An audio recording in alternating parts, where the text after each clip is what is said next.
ওহ, এত বেলা হলো, বৌমা তো কিছু খেতে দিয়ে গেল না। বৌমা, ও বৌমা, দুটো খেতে দাও না মা। এই নিন, গিলে আমাকে উদ্ধার করুন।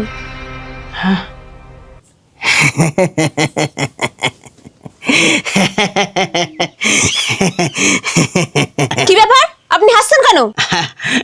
আসলে বৌমা, আমি তোমার ভবিষ্যৎ দেখতে পাচ্ছি, তাই আর কি হাসছি। চুপ করুন, আপনি হাসছেন কেন সেটা বলুন। বৌমা, আমার বয়স তখন 35, সবে বিয়ে করেছি। বাবা মা বুড়ো হয়ে গেছে, আমার বই ওদেরকে রান্না করে খেতে দিত। একদিন আমার বউ আমাকে বলল, কি হবে বলো তো, বুড়ো বুড়ি কি ভালো মন্দ খাবে? রান্নাঘরে পান্তা রাখা আছে, যাও নুন দিয়ে আসো।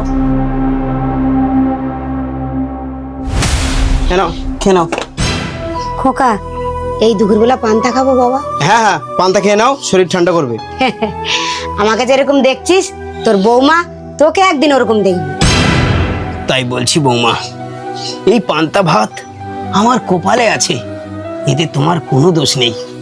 কিন্তু একটা কথা মনে রেখো বৌমা, উদর বোঝা বুধুর ঘাড়ে, পাপের বোঝা যুগান্তরে। শুধু ভবিষ্যতের জন্য অপেক্ষা করো।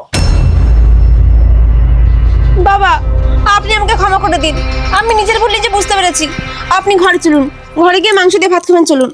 কর্মফল যা আপনি করেছেন, সে ভালো কিংবা খারাপ, তা আপনি কোনো না কোনো সময় ঠিক ফেরত পাবেন। শুধুই সময়ের অপেক্ষা।